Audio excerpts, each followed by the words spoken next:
Et nous en sommes déjà à la 6e partie du Quilt Mystère de Quiltmania. Dans cette 6e partie, nous allons réunir tout ce que nous avons préparé au cours de l'année. Les blocs brodés, les bordures, et nous allons les monter pour en faire un très beau quilt. Alors, pour ce travail d'assemblage, il importe d'être très précise parce qu'il s'agit d'un montage de type médaillon où l'on monte des bordures successives autour d'un bloc central. Donc vos mesures doivent correspondre à chaque tour, sinon vous allez former soit des poches, soit des jupettes. Donc à chaque tour, vous allez prendre les mesures de ce que vous avez cousu, confronter ces mesures aux mesures de Quiltmania et si vous n'avez pas bon, vous y remédiez. Et éventuellement, vous avez toujours ces petites bandes intermédiaires qui peuvent vous aider à retomber sur vos pattes. Commencez par repasser tous vos blocs, les broderies à l'envers, sur une serviette éponge pour ne pas écraser les broderies. Je vous rappelle aussi qu'il vaut mieux tremper les tissus des bordures, les deux tissus gris, le petit semis ainsi que le tissu à bandes, les petites rayures roses et bleues, car ces tissus rétrécissent principalement dans la laise et les bandes des bordures sont coupées dans la laise. Donc ne trempez pas les blocs déjà cousus, les morceaux sont plus petits. Le rétrécissement sera marginal et ils seront maintenus par le matelassage. Mais les grandes bordures, il vaut vraiment mieux les pré-rétrécir. Et si vous le souhaitez, en repassant, vous pouvez amidonner votre tissu et la coupe des bordures en sera facilitée. Pour faire ce travail, je vous recommande, si c'est possible chez vous, de travailler sur un mur. Il existe des toiles spéciales très pratiques qui agrippent le tissu et qui permettent de se passer d'épingles. Mais bon, ça se fait aussi sur un drap avec des épingles ou par terre si vous n'avez pas le choix. Donc vous agencez vos blocs et quand vous êtes satisfaite du résultat, vous assemblez les 3 blocs du haut et les 3 blocs du bas sans coincer la toile à beurre dans la couture. Quand vous avez fait ces coutures, vous mesurez les bandes obtenues. Ces bandes doivent mesurer 21 pouces ou 53,4 cm plus les marges de couture. Éventuellement, vous rectifiez.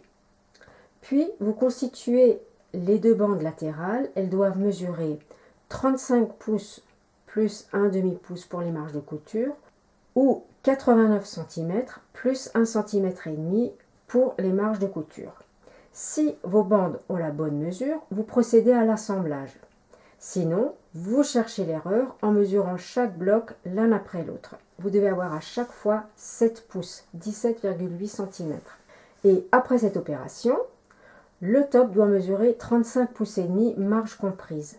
Ensuite, vous prenez vos bandes piécées de la partie 2 et vous vérifiez la longueur de chaque bande d'une pointe à l'autre.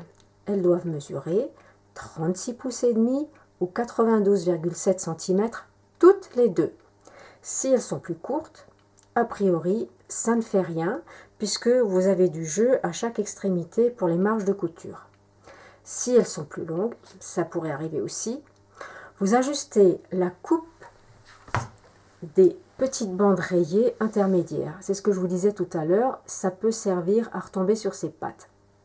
Donc là, il faudra recalculer la largeur de ces bandes pour qu'elles collent avec vos propres mesures.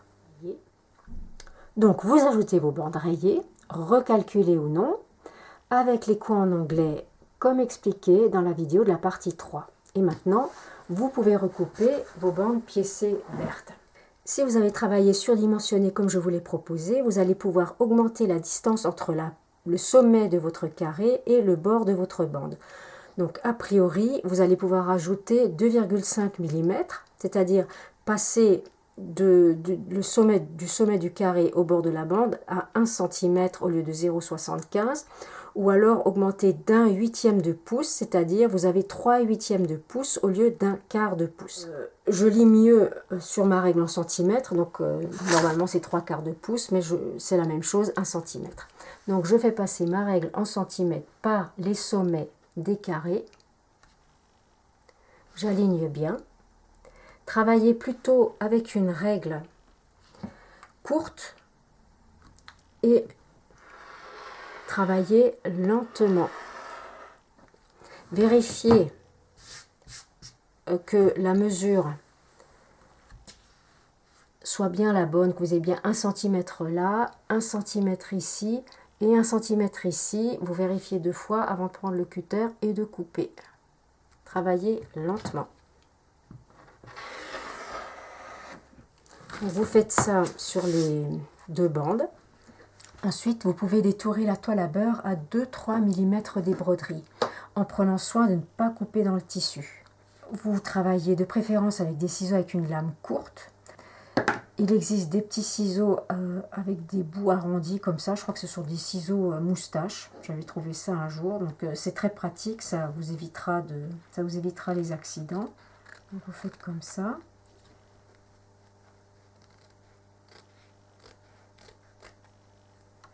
Voilà. Sinon, si vous n'avez pas de ciseaux à bout arrondi, vous pouvez placer tous vos doigts entre la toile à beurre et le tissu. Comme ça, vous protégez. Voilà.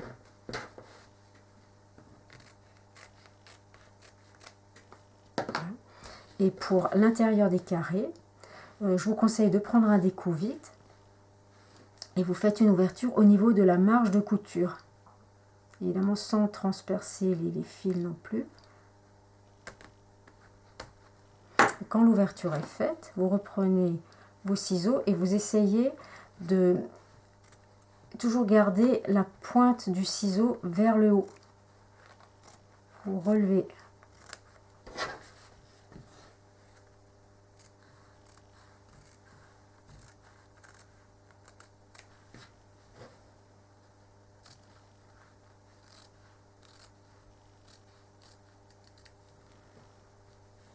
Et pareil, vous travaillez lentement en restant bien concentré. Ensuite, vous procédez à l'assemblage des 2 bandes en haut et en bas du top en posant les triangles clairs côté top, les triangles plus foncés vers l'extérieur. Et vous pouvez voir le résultat, les jolis petits carrés flottants au milieu de vos bandes. Maintenant, vous allez préparer les bordures latérales avec les petits triangles pliés. Alors, avant toute chose, vous allez remesurer votre top pour déterminer la longueur de vos bandes. Puis, dans le tissu 8 de la partie 3, vous constituez 2 bandes qui feront 2 pouces et demi ou 6 cm et demi de large et de la longueur que vous avez mesurée. Ensuite, vous récupérez les petits triangles que vous avez préparés dans la partie 4 et vous les installez sur vos bandes. Ensuite, plusieurs possibilités s'offrent à vous. D'abord, vous déterminez quel est le côté du triangle que vous souhaitez avoir sur le dessus. Alors, vous avez fait plier les triangles de cette façon-là pour que, éventuellement, on puisse avoir le petit pli ici. Mais vous pouvez aussi les retourner si vous n'aimez pas. Ensuite, vous déterminez également le nombre de triangles. Alors, j'en ai prévu 22 par bande, mais vous pourriez en mettre 21, c'est possible aussi. Il faut simplement que la hauteur de la partie des triangles qui se chevauchent, de là à là, mesure au minimum autant que vos marges de couture, c'est-à-dire 0,75 ou 1/4 de pouce. Pour installer les triangles, pliez d'abord la bande en 2 pour marquer le milieu. Si vous choisissez un nombre de triangles impair, soit 21, la pointe du triangle se trouve sur la marque que vous venez de faire. Si vous choisissez de prendre 22 triangles, vous décalez d'1 pouce. Grosso modo, la distance entre les pointes des triangles est de 2 pouces ou 5 cm. Donc, les premiers triangles que vous allez placer vont se trouver à 2 cm et demi ou 1 pouce de cette marque.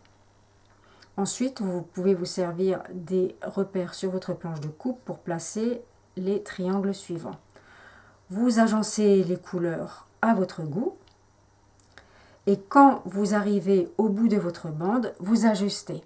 Quand c'est fait, vous épinglez les triangles par la pointe comme ça.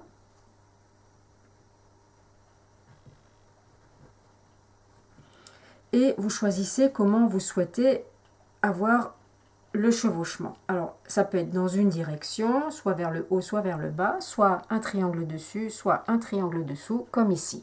Donc, quand c'est décidé, Vous faites un bâti à la machine en réglant la longueur du point sur 4, 4,5 et en laissant une toute petite marge de couture de 3-4 mm ou un bon 1/8 de pouce. Et ce bâti va vous faciliter la couture des bandes à droite et à gauche du top. Pour la dernière bordure, vous reprenez les mesures de votre top. Puis, dans le tissu gris à bandes, vous coupez 2 bandes de 6 pouces et demi ou 16 cm et demi de large et de la longueur que vous avez mesurée. Dans le tissu vert, vous coupez 4 rectangles de 5 x 6 pouces et demi ou 12 cm et demi x 16 cm et demi de large. Et enfin, dans le tissu gris à petites fleurs, vous allez constituer 2 bandes de 5 pouces ou 12 cm et demi de large et de la longueur que vous avez mesurée. Vous terminez de coudre le top en assemblant d'abord les bordures du haut et du bas, puis vous cousez les rectangles aux extrémités des 2 bordures verticales et vous les cousez à droite et à gauche du top. Lorsque le top est assemblé, je vous recommande de le repasser à l'envers pour détendre les coutures. Vous allez poser une serviette éponge en double sur votre planche à repasser pour ne pas écraser les broderies. Ensuite, il vous reste à rebroder les coutures d'assemblage au point d'arête. C'est un point que vous avez déjà utilisé pour broder les sabliers avec le coton perlé 8 jaune dans la partie 5.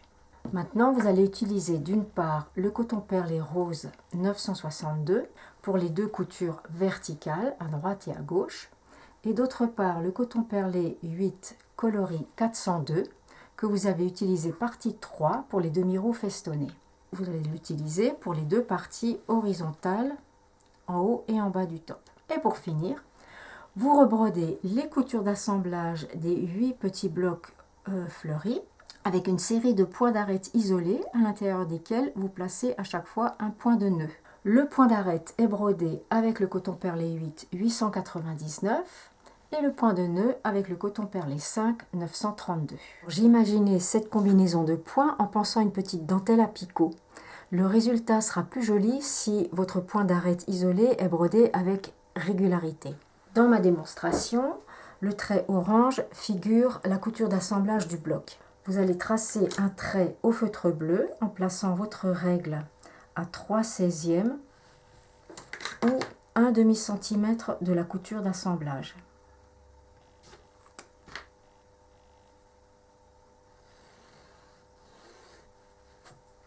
Avec l'épaisseur du trait, la broderie mesurera 1/4 de pouce ou 6 mm de haut.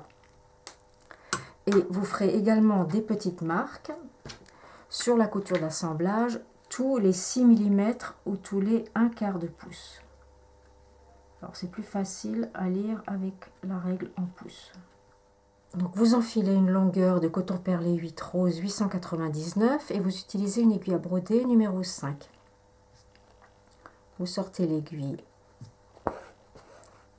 dans un des angles, vous repiquez sur l'autre marque dessinée, vous ressortez sur le trait à l'intersection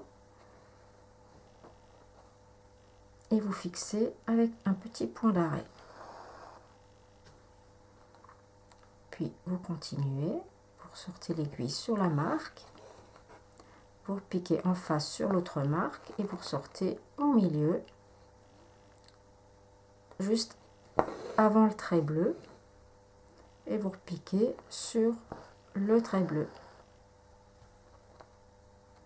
Donc, vous continuez comme ça, vous sortez sur la marque, vous repiquez en face, vous ressortez au centre juste avant le trait bleu et vous repiquez pour fixer le point sur le trait bleu.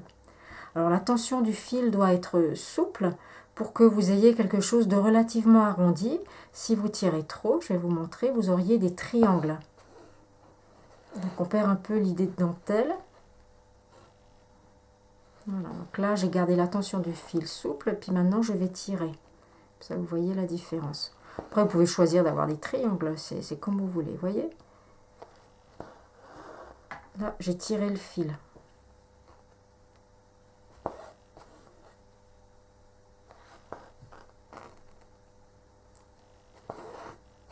Et là, je garde une tension de fil souple. Donc, on voit bien la différence. Après, vous choisissez l'un ou l'autre. Donc vous faites le tour comme ça. Et ensuite, avec le coton perlé 5 932, vous ajoutez chaque fois au milieu un point de nœud. Vous pouvez tourner une fois ou deux fois le fil autour de l'aiguille.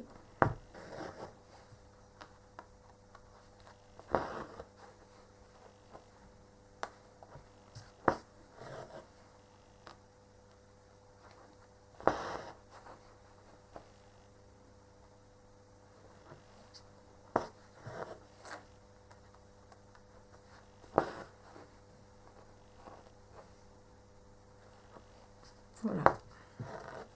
Moi, j'aime bien broder de manière répétitive comme ça. Je trouve que ça me vide la tête. Lorsque vos broderies sont terminées, je vous conseille de repasser encore une fois votre top, toujours à l'envers et sur une serviette éponge. Ensuite, vous pouvez passer à l'étape du matelassage. Alors, je vous conseille de réfléchir à vos motifs avant de bâtir les 3 épaisseurs et si nécessaire, vous les dessinez avant, ce sera plus facile. En ce qui concerne le matériel, j'ai utilisé le molleton nuage de PSR Quilt et la doublure de Stoff en 150 cm de large que vous pouvez commander, si vous le voulez, auprès de votre boutique. J'ai également utilisé le coton perlé 8, le coloris écru ou 712, les deux se valent, donc vous prenez celui des deux que vous avez en stock éventuellement. Et j'ai utilisé, presque entièrement utilisé, un écheveau de 25 grammes. J'ai également utilisé les aiguilles numéro 9 de chez Prime. Ça fait longtemps que je les utilise avec plaisir. Voilà, et ça fonctionne très bien. Et j'ai utilisé bien sûr un tambour à quilter, Médée, et un tire-aiguille, celui de chez Boin. C'est vraiment très pratique à avoir.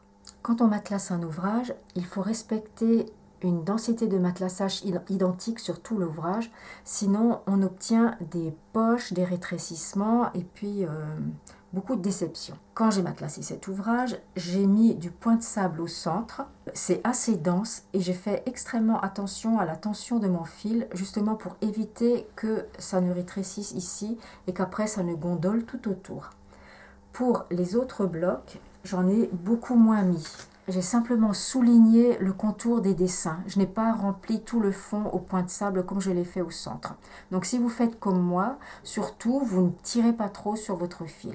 Et d'autre part, le point de sable au dos, c'est moins joli que le point de quilting habituel. Vous allez avoir des points longs, des points un peu plus courts. Mais ma foi, c'est comme ça. Là, il y en a des plus longs. C'est comme ça, on ne peut rien y faire. J'ai fait du point de sable au centre. Ensuite, j'ai souligné le bord de l'octogone avec une ligne à 7 mm d'écouture. J'ai souligné les demi-roues festonnées. Dans les angles, j'ai dessiné des gouttes, donc une goutte au centre, des demi-gouttes sur les côtés. Et c'est le seul endroit où j'ai utilisé le coton perlé bleu de la partie 2 pour faire le point d'épine. Donc c'était celui-ci. Donc vous pouvez l'utiliser ici pour matelasser là-dedans. Ensuite, quand on continue vers l'extérieur, j'ai fait 2 lignes dans la bordure rayée. J'ai souligné chaque croissant de lune.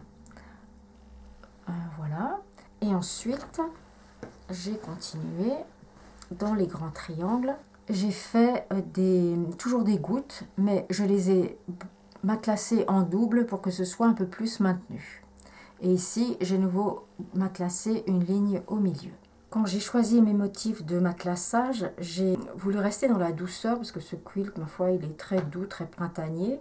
Et donc, j'ai privilégié les courbes. Donc, c'est pour ça qu'en fait, j'ai mis ces gouttes. Et ici, j'ai tracé un arc de cercle qui part donc de chaque coin de cette demi-diagonale. Et ici, j'ai environ 1,7 ou 1,8 cm ou 1 pouce, 1 huitième. Donc si vous voulez faire pareil, c'est comme ça que j'ai procédé. Donc c'est la hauteur qui va de là à là. J'ai d'abord matelassé ici, puis après j'ai trouvé que ça n'était pas assez maintenu. Donc j'ai repris le petit gabarit en rhodoïde que je m'étais fabriqué, puis je l'ai replacé ici. Et donc j'ai aussi matelassé les bords extérieurs du carré. Voilà, et puis donc les petits blocs au point de sable, j'en ai déjà parlé. Donc c'est le point de sable, mais je n'en ai vraiment pas beaucoup mis. Ensuite, toujours en allant vers l'extérieur, je suis repassée au milieu de la petite bordure rayée. Pour la bordure verte, j'ai repris le motif des arcs de cercle. Donc cet arc de cercle là mesure un demi-pouce de haut ou 1,25 cm. Donc je les ai mis chaque fois dans les parties vertes, claires et foncées.